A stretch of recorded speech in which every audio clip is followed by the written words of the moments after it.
সবাই না, এক ব্যক্তি কালেমার জিকির করেছে, সঙ্গে সঙ্গে আল্লাহর আরশের সামনের খুঁটিটা কাঁপতে শুরু করে দেয়। আল্লাহ ডেকে বলেন, খুঁটি রে কেন কাঁপছো?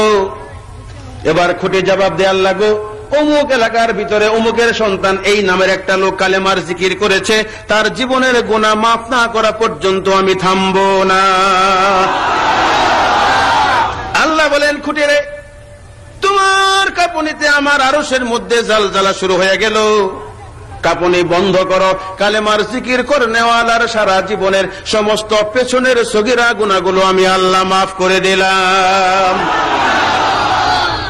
তারপরেও খুঁটি থামে না, খুঁটি আবার কাঁপছে। আল্লাহ বলেন, আবার কেন কাঁপছো? এবার খুঁটি ডাক দেয়, বলে, আল্লাহ, কালেমা পড়নেওয়ালার গুনাহ মাফ করেছো, কিন্তু কালেমার জিকির করনেওয়ালার মা বাবার গুনাহ তো মাফ করো নাই। আল্লাহ বলেন, খুঁটি রে, তোমার কাঁপুনিতে আমার আরশের মধ্যে জালজালা শুরু হয়ে গেছে, খুঁটি রে তুমি থামো। কালেমার জিকির করনেওয়ালা এবং তার মা বাবার সারা জীবনের পেছনের সমস্ত সগীরা গুনাহগুলো আমি আল্লাহ মাফ করে দিলাম। তারপরেও খুঁটি থামে না, আবার কাঁপে। আল্লাহ বলেন, আবার কেন কাঁপছো?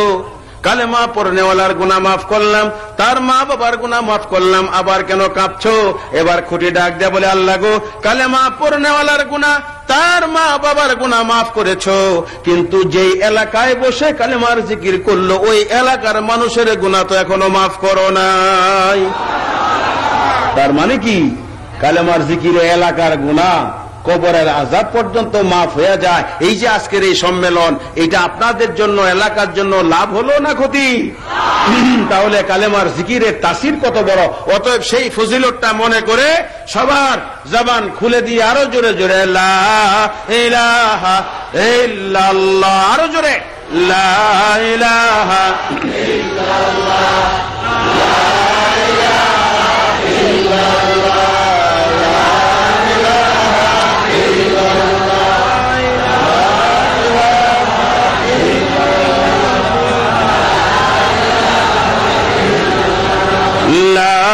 ইলাহা ইল্লাল্লাহ, লা ইলাহা ইল্লাল্লাহ,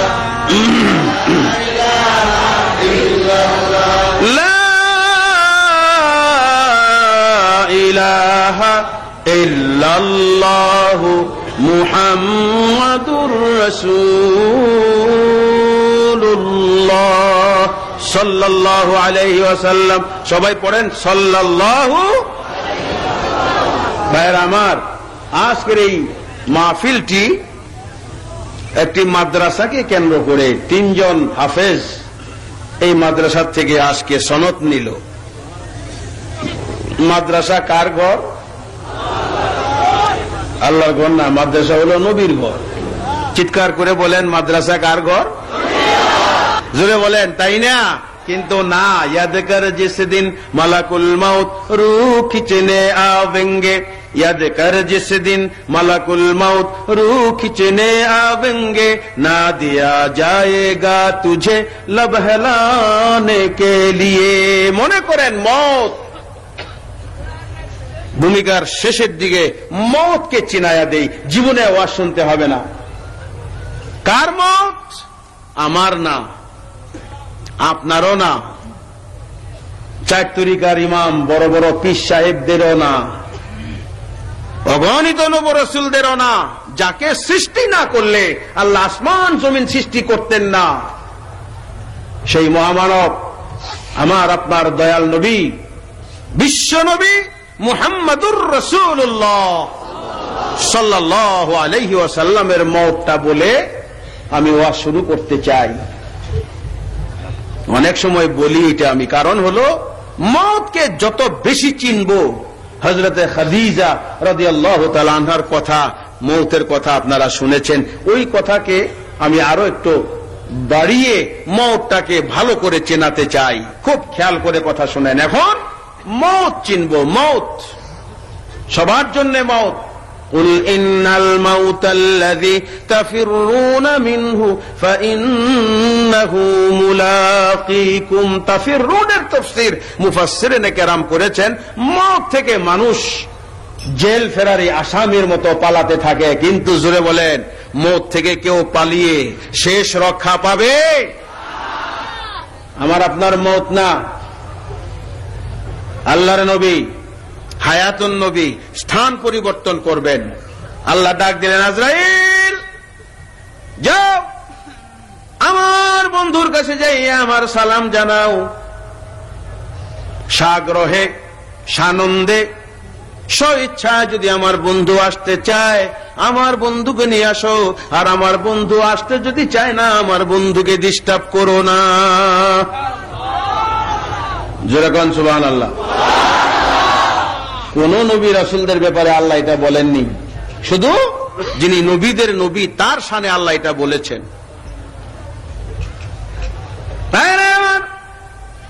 হযরত আজরাইল আলাইহিস সালাম রওনা হইলেন। আল্লাহ ডাক দিলেন, হে আজরাইল শোনো, কার কাছে পাঠাচ্ছি তুমি জানো? যাকে সৃষ্টি না করলে তোমার মতো আজরাইল বানাতাম না। হে আজরাইল, আমার বন্ধুর রূহটা এমন করে বের করে নিয়ে আসো, আটার বস্তার থেকে চুল টান দিয়ে বের করলে যেমন আটার বস্তা টের পাবে না, তার থেকে ও আরামদায়ক ভাবে আমার বন্ধুর রূহটা বের করে নিয়ে আসো। মৌতের কষ্ট যেন আমার বন্ধু টের না পায়। তাহলে বোঝা গেল মৌতের একটা কষ্ট আছে। দিলটা নরম করেন। হুজুরের মৌতের কথা শুনে দেখেন একটু চোখ থেকে পানি আসে কিনা। আর হুজুরের দুঃখের কথা শুনে কোন উম্মতের যদি চোখ থেকে এক ফোঁটা পানি বেরিয়ে যায়, আল্লাহ বলেন ওই চোখের এক ফোঁটা পানি আমি আল্লাহর ভান্ডারে আমানত রাখি, যদি জাহান্নামী হইয়া যাও ওই এক ফোঁটা পানি দিয়া তোমার জাহান্নামের আগুন নিভাইয়া দিব। মৌত, হুজুর, কতগুলো জিনিস এখানে জড়িত। হযরত আজরাইল আলাইহিস সালাম চলে এলেন দুনিয়ায়। আল্লাহ নবীর দরওয়াজায় যাইয়া নক করলেন, টোকা দিলেন। হুজুর ডাক দিয়ে বলেন, মা ফাতেমা রে, আমি তো অসুস্থ। দরওয়াজায় কে যেন আওয়াজ দিল রে মা, এইরকম আওয়াজ মদিনা এর আগে কোনদিন আমি শুনি নাই। যা যায় দেখতো দরওয়াজায় কে এসেছে। হযরত ফাতেমা দৌড় দিয়ে গেলেন, দরওয়াজা খুললেন। সঙ্গে সঙ্গে দরওয়াজা বন্ধ করে আ করে কাঁদতে কাঁদতে আল্লাহ নবীর সিনা মোবারকের উপরে পড়ে গেলেন। ডাক দিয়ে বললেন, বাবা গো, এমন একটা মেহমান আমাদের দরওয়াজায় দাঁড়ানো, এই মেহমানকে আমি আমাদের ঘরের ভিতরে আসতে দেব না। কেন রে মা, কেন আসতে দিবি না? কি হয়েছে? কেমন মেহমান? মা ফাতেমা ডাক দিয়ে বলে, বাবা গো, মেহমানের দিকে নজর করে দেখেছি মেহমানের পা দুইটা জমিনে লাগানো, মেহমানের মাথাটাকে বাবা আসমানে ঠেকানো। আল্লাহ নবী বুঝে গেলেন, কাঁদতে কাঁদতে বলতে লাগলেন, মা ফাতেমা রে, যত খুশি বাবা বাবা বলে বাবা ডাকার স্বাদ মিটিয়ে নে। এই মেহমান কারো দরওয়াজায় ঢুকে গেলে ওই ছেলে মেয়েরা চির এতিম হয়ে যায়। যত খুশি বাবা বাবা বলে বাবা ডাকার স্বাদ মিটিয়ে নে। হযরতে ফাতেমা ডাক দিয়ে বলেন, না বাবা, তোমাকে আমি দুনিয়া ছেড়ে যেতে দেব না। বলে লাভ হবে না, যখন যার যাওয়ার সময় হবে দুনিয়ার কোন শক্তি তাকে ধরে রাখতে পারবে না। বলা বলি করতে করতে অনেক লম্বা ঘটনা, আমি সেদিক যাব না, শুধু মওতটাকে বুঝাবো, যেহেতু আমি আপনি মরব। আজরাইল সামনে।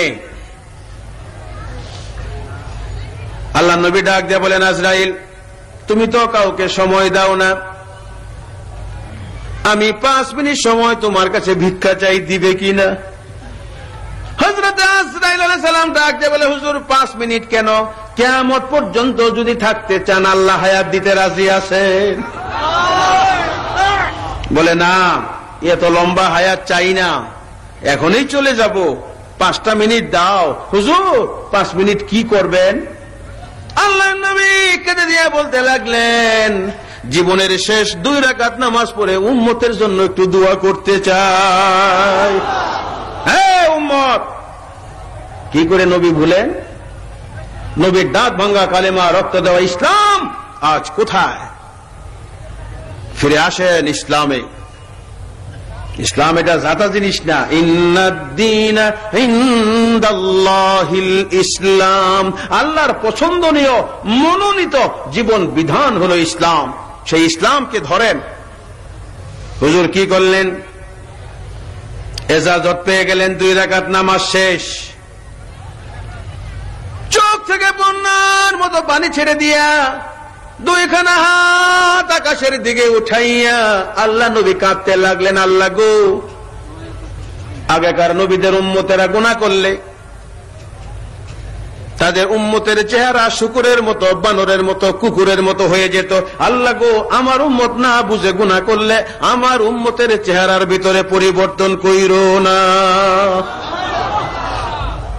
খুব সুন্দর চেহারা নিয়ে ঘোরাফেরা করি তো,